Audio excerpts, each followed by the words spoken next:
Hola, ¿cómo están ustedes? Esto es Teología al Día. Bienvenidos a mi canal. Para los amantes de la teología profética, hoy les traigo la Iglesia de Dios en el tiempo final. En primer lugar, veremos dos conceptos que son fundamentales a la hora de definir la Iglesia de Dios. Y luego comenzaremos el análisis del surgimiento histórico profético de la Iglesia fiel de Dios antes de la segunda venida de Jesús. Mi nombre es Roberto Pinto y a todos los buscadores del tesoro, aquí va nuestro tema de hoy.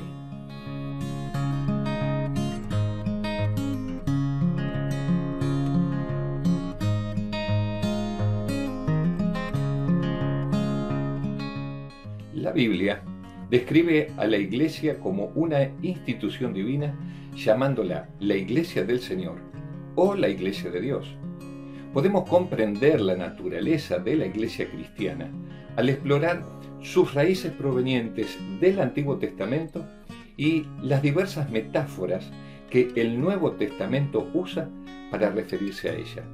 Pero también es muy importante conocer dos aspectos fundamentales de esta Iglesia. Los términos Iglesia visible e Iglesia invisible se han usado para distinguir dos manifestaciones de la Iglesia de Dios en el mundo. Por Iglesia visible se entiende al pueblo de Dios organizado para el servicio. Cumple la gran comisión dada por Cristo de llevar el Evangelio a todo el mundo y prepara un pueblo para su glorioso retorno. Posee un lugar físico en donde se reúne y se la puede identificar. Para hacerme entender, es como si tuviera nombre y apellido. Se la observa en la vida de sus integrantes y posee un cuerpo organizado de creencias. Por su parte, la Iglesia invisible está compuesta de todos los hijos de Dios que hay en el mundo. Incluye los creyentes que componen la Iglesia visible y muchos que, a pesar de no pertenecer a una organización religiosa, han seguido toda la luz que Cristo les ha concedido. En este último grupo están los que nunca tuvieron la oportunidad de aprender la verdad acerca de Jesucristo y de la palabra de Dios, pero han respondido positivamente al Espíritu Santo, de modo que viven con sinceridad hasta la luz de la verdad que les ha sido revelada. Por medio del Espíritu Santo, Dios lleva a su pueblo perteneciente a la Iglesia invisible a la unión con su Iglesia visible. Únicamente en la Iglesia visible pueden experimentar plenamente la verdad de Dios, así como su amor y compañía, porque el Padre le ha concedido a la Iglesia visible los dones espirituales que edifican a sus miembros en forma colectiva e individual. Por esa razón Jesús dijo: tengo otras ovejas que no son de este redil. Aquellas debo traer también, y oirán mi voz, y habrá un rebaño y un pastor. La Iglesia de Dios está compuesta de todos los que creen verdaderamente en Cristo. Pero en los últimos días, antes del regreso de Cristo por segunda vez, siendo que es una época de gran apostasía y abandono generalizado de la verdad bíblica, el Señor ha levantado una iglesia remanente fiel que anuncia la llegada de la hora del juicio, proclama la salvación por medio de Cristo y pregona la proximidad de la segunda venida de Jesús.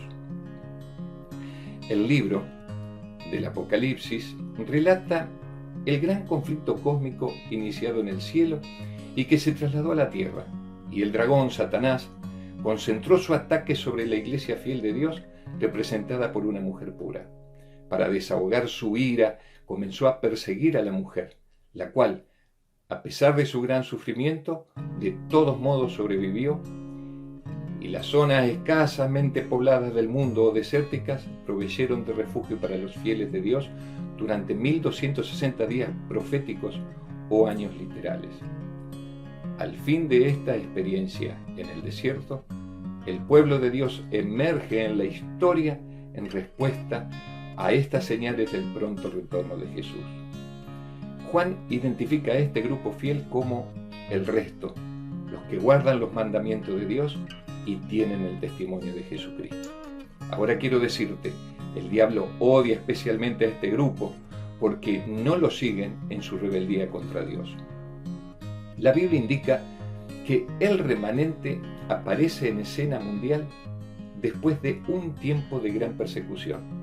El cumplimiento de 3 grandes señales cósmicas en el Sol, en la Luna y en los astros celestes testificaron acerca de la proximidad del retorno de Cristo y condujeron a un reavivamiento importante en el estudio de la profecía.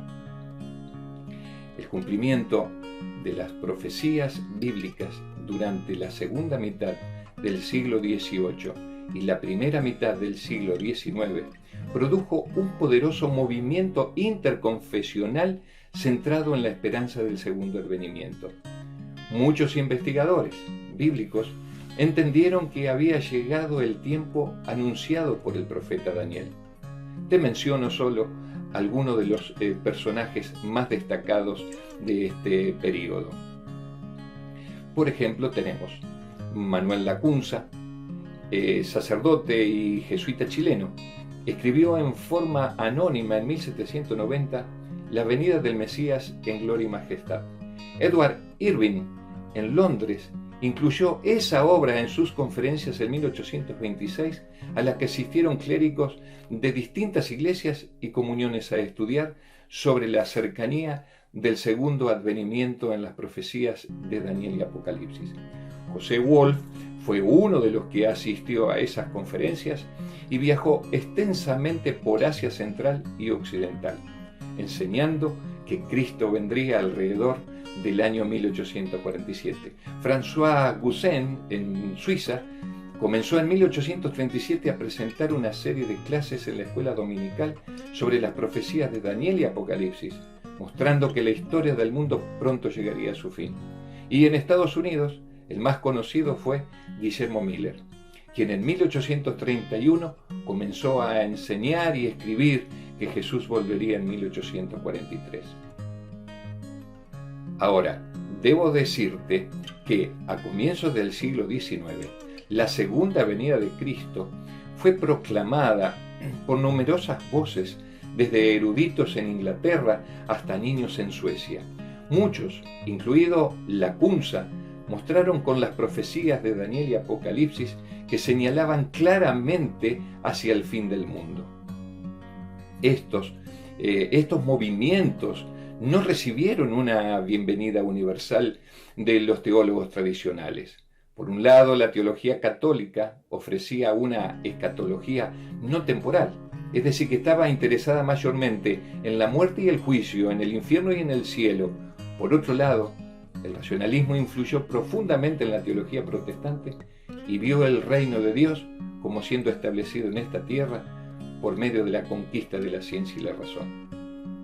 Finalmente, en la última parte del siglo XIX, casi desapareció la expectativa de la segunda venida de Cristo.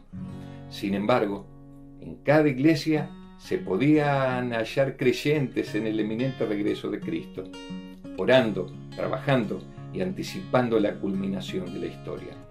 Bien, hasta aquí hemos llegado. Los espero en el próximo video, en donde continuaremos analizando el surgimiento de la Iglesia Remanente de Dios antes de la segunda venida de Cristo. Buscadores del tesoro. Los espero en el próximo video.